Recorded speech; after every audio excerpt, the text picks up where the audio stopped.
Le Liban va connaître cette année son premier scrutin législatif depuis le retrait des troupes syriennes en 2005. Euronews en a profité pour aller à la rencontre d'un des poids lourds de la politique libanaise, le chef du courant patriotique libre, le général Michel Aoun. C'est une des personnalités de l'opposition libanaise les plus en vue. Il est à la tête du premier groupe parlementaire chrétien au sein de l'actuelle législature. Vous êtes un adepte du changement et des réformes. Jusqu'à quand le Liban restera-t-il divisé par le sectarisme? Et y a-t-il un moyen de changer cette réalité? Abolir le sectarisme contribue au changement et à la réforme de la même manière que le changement et la réforme aident à abolir le sectarisme. Aujourd'hui, beaucoup de délits de corruption sont commis sous couvert du sectarisme. Et chaque fois que nous critiquons un responsable au sein de l'État libanais, il s'empresse de dire que nous attaquons sa communauté confessionnelle et ethnique. À partir de là, nous disons, parmi les objectifs que nous nous sommes fixés, figure celui de parvenir à construire un État civil où les droits communautaires n'ont plus droit de cité et où les Libanais jouiraient des droits de citoyenneté. Certains vous ont comparé à un tsunami électoral lorsque vous avez obtenu 70% des voix de la communauté chrétienne en 2005. Pensez-vous que le tsunami va se reproduire lors des élections de juin prochain ou au contraire Michel Aoun n'aura été qu'une brise d'été? Je pense que nous sommes bien ancrés dans le paysage politique et populaire de notre pays. Nous donnons aux Libanais l'espoir qu'ils peuvent bâtir un État qui sera à l'écoute de leurs préoccupations et qui veille à la satisfaction de leurs besoins. Jusqu'à maintenant, nous n'avons au Liban que des formations politiques qui exploitent le pays. Il y a beaucoup de négligence en ce qui concerne les secteurs de la production ainsi que dans le domaine des réformes sociales et même sécuritaires. J'en veux pour preuve la série d'attentats qui a frappé le pays. L'État n'a pas été en mesure d'élucider ne serait-ce qu'un seul crime parmi eux.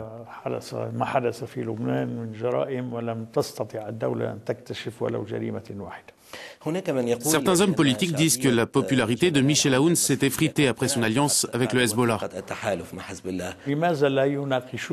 Pourquoi ne s'intéresserait-il pas à mes idées, à mes convictions politiques et à ce que j'essaie d'accomplir?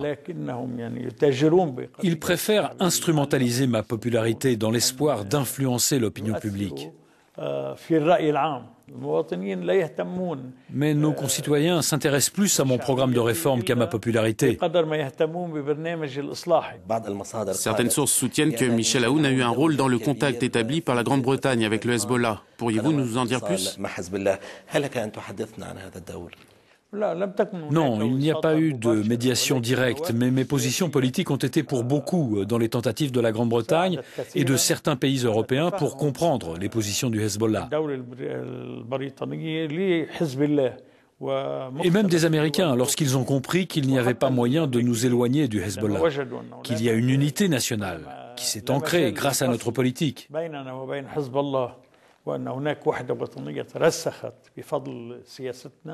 Alors évidemment, j'ai aidé et soutenu la position de la résistance, le bras armé du Hezbollah. Et j'ai défendu le Hezbollah en assurant qu'il n'est pas un parti terroriste, comme certains veulent le faire croire.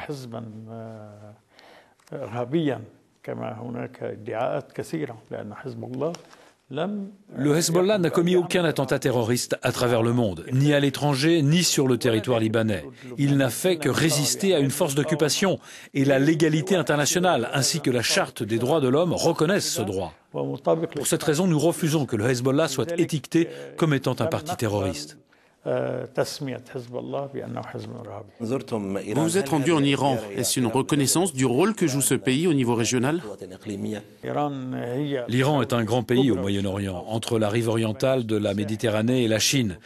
C'est une force régionale très importante et cette force jouit évidemment d'un certain degré de stabilité et de pouvoir. Mais le but de ma visite était de remercier les Iraniens de nous avoir soutenus pendant la guerre avec Israël en 2006. Car nous n'avions à nos côtés au Moyen-Orient que deux pays, la Syrie et l'Iran. Les médias européens ont fait en sorte que nous fassions partie de l'axe syrio-iranien. Ils n'ont pas dit que cet axe a soutenu la résistance et le Liban d'une manière générale. En fait, ce qui s'est passé, c'est le contraire. Ce sont eux qui nous ont aidés et nous nous devions de les remercier. Car lorsque nous étions assiégés par la mer et par le ciel, il ne nous restait que la Syrie qui nous a ouvert ses portes.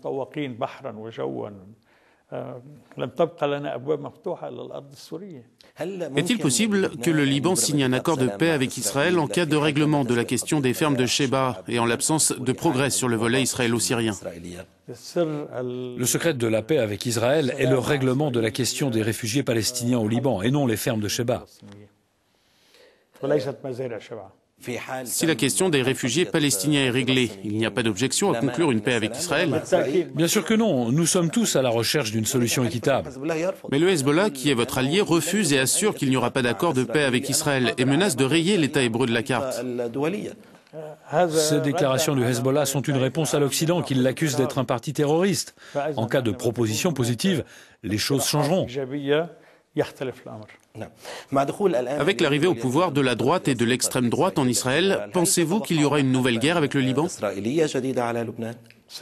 Depuis 2006, Israël a dit adieu à la guerre au Liban. Et en l'état actuel des choses, son armée ne connaîtra plus la victoire après la guerre de 2006 au Liban. Et je pense qu'un gouvernement extrémiste est plus enclin à la paix qu'un gouvernement modéré. Quelle est la nature des relations que voudrait Michel Aoun entre le Liban et l'Union européenne? Pensez-vous que votre pays a retiré quelque chose de ses relations avec ses partenaires européens? Non, je ne pense pas. Le Liban n'a pas encore eu son dû de l'Europe. C'est vrai qu'il y a des relations culturelles et commerciales, tout cela est bien, mais il y a un rôle principal que devrait jouer l'Union européenne, c'est d'aider à régler la question des réfugiés palestiniens au Liban.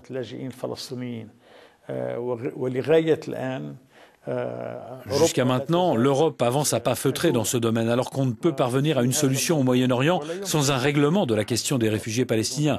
Ceci est primordial pour les Libanais. Votre relation avec la France, pas très chaleureuse, s'est-elle améliorée après l'arrivée du président Sarkozy au pouvoir? L'arrivée d'un nouveau gouvernement est une occasion pour le changement, tant au plan de la politique intérieure qu'en matière de politique étrangère. Jusqu'à maintenant, la politique de la France me semble plus réaliste, mais pas suffisamment.